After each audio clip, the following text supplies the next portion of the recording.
मेरे 10वीं के प्रिय छात्रों, कल हमने भारत महिमा इस कविता का कुछ भाग देखा था और आज आगे चलकर हम इस भारत महिमा इस कविता का शेष भाग जो है ये शेष भाग देखने वाले हैं।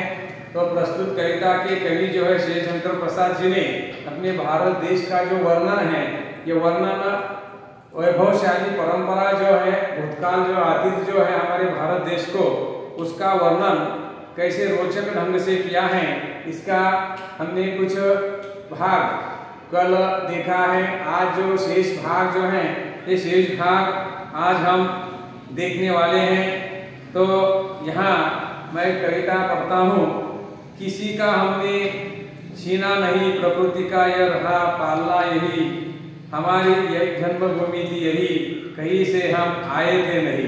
यानी किसी का हमने छीना नहीं, किसी का हमने छीना नहीं, यह हमारे भारत देश की प्रकृति है, सृष्टि है।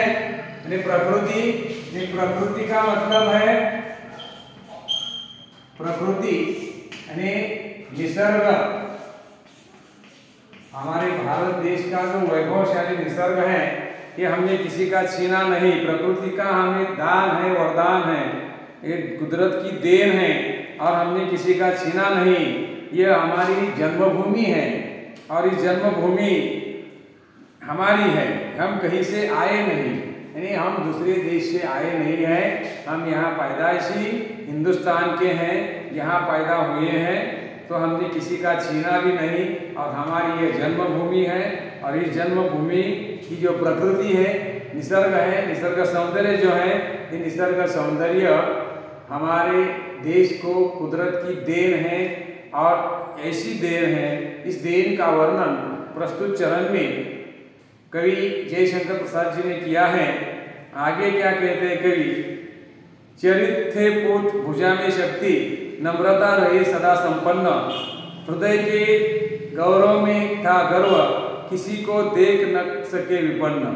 यानी हमारे इस भारत देश की जो परंपरा है, इस परंपरा में जो संस्कृति है, इस संस्कृति में हमने किसी का छीना नहीं। चरित थे पूत यानी पुत्र, यानी हमारे देश में जो भी पुत्र पैदा हुए हैं, चरित्र मतलब चरित्र, ऐसे चारित्र्यवान पुरुष हमारे देश में पैदा हुए हैं और उनके भुजा में शक्ति है। भुजा मतलब बाहु, भुजा में यानी बाहु में इतनी ताकत है और शक्ति है। और हमारे देश के लोगों की जो संस्कृति है ये नम्रता की संस्कृति है, विचार की संस्कृति है, आचार की संस्कृति है और ऐसे नम्रता पूर्वक रहने का जो समय है, ये हमारे देश में जो लोग, जितने सारे लोग हैं, ये लोग इसका पूरा वापर करके यहाँ ये लोग क्या करते हैं, तो संपन्न रहने की कोशिश करते हैं और हमारे देश के यानी हमारे भारत महिमा, भारत के बारे में हमें गर्व है, गौरव था, गर्व है। अगर हमारे भारत देश की मातृभूमि की ओर किसी को, जो लोग भी, इतने सारे विपन्न लोग हैं, यानी गरीब लोग हैं, विपन्न यानी गरीब, जो गरीब लोग हैं, निर्धन हैं, निर्धन लोग, वे भी हमारी भारतीय संस्कृति को भूलते नहीं। उसके मन में भी हमारे भारत की मातृभूमि के बारे में गौरव है, मान है, शान है, सम्मान है, इज्जत है और ऐसे इज्जत के साथ जीने वाले हमारी भारतीय संस्कृति है। और ऐसे संस्कृति में जो हमारे भारत भूमि की जो महिमा है, इस महिमा हम कभी नहीं उसे हमेशा याद करते रहते हैं और उसके लिए कुछ भी करने के लिए तैयारी। यहाँ कवि की एक प्रेरणा है। इस प्रेरणा के अनुसार कवि यहाँ हमें बताते हैं, हमारे संचय में था दान, अतिथि थे सदा हमारे देव, वचन में सत्य, हृदय में तेज, प्रतिज्ञा में रहती थी टेव।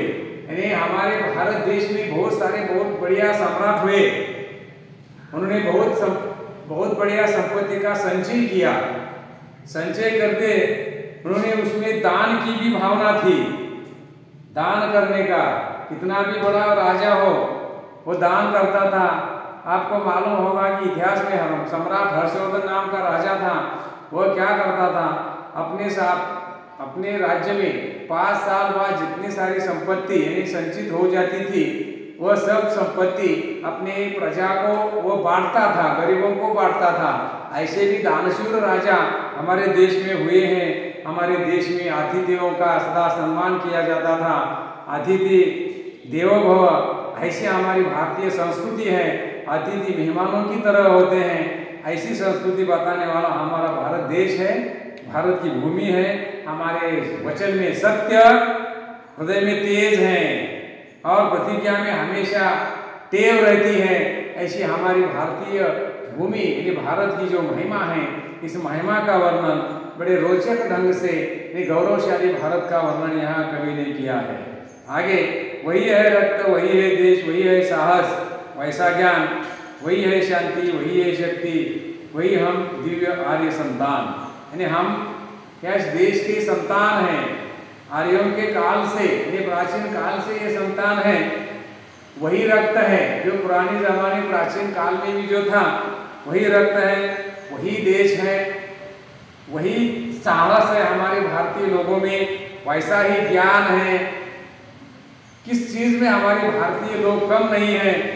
शांति है, वही शांति है, वही शक्ति है और वही दिव्य, हम है तो दिव्य संतान हैं।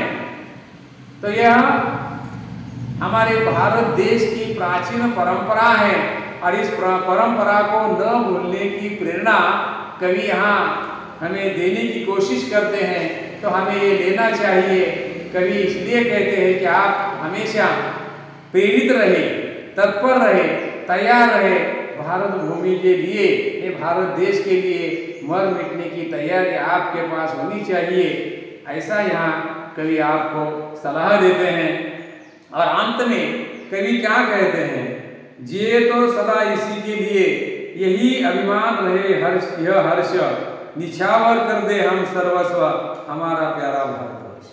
हमारे प्यारे भारतवर्ष के प्रति कवि यहाँ कहते हैं, जिएंगे तो भारत देश के लिए, मरेंगे तो भारत देश के लिए। यही हमारा एक अभिमान की बात है। जिए तो भारतवर्ष के लिए, भारत के लिए, मरे तो भारत के लिए।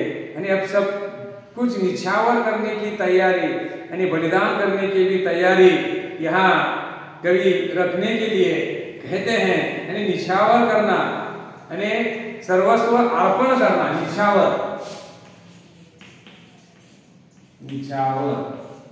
करना, बलिदान करना, बलिदान करना, यानी सब कुछ बलिदान करने की तैयारी रखनी चाहिए। क्यों रखनी चाहिए? ताकि हमारे भारतवर्ष के लिए, यानी भारत देश के लिए हम कुछ भी करेंगे। ऐसी एक प्रेरणा इस कविता के माध्यम से और उसके साथ ही साथ कवि ने यहाँ भारतवर्ष की जो परंपरा है और इस परंपरा का वर्णन करते हुए हमारे भारत देश का भूतकाल क्या था और आज क्या है, ये सब परंपराएं, ये सब यहाँ जैसे कि वैसे की वैसा रहकर सब लोगों ने भारत देश के प्रति अपना सर्वस्व निछावर करने की तैयारी करनी चाहिए।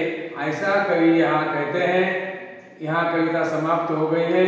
यहाँ मैं रुकता हूँ। धन्यवाद।